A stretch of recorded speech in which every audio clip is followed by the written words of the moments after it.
So we recently had, a sale where the home that our client was purchasing had an inferior feature. The home was on the corner of the property, so it was on, the side street and the corner of the more of a main busier road.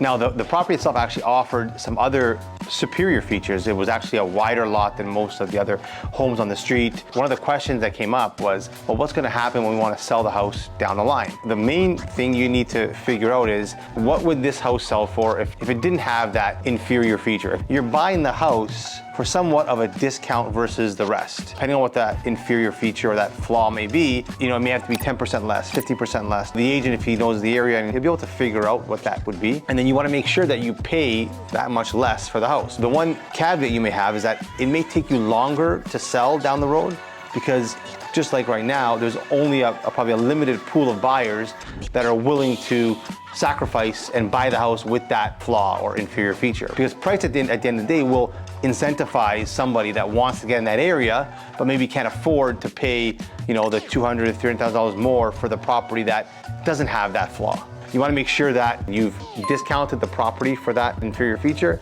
and that your client is aware that when it comes time to sell, it may take them a bit longer because their buyer pool is a little bit smaller. The advantage is going to be that they're going to be priced less than any other property on the street at the time that's selling.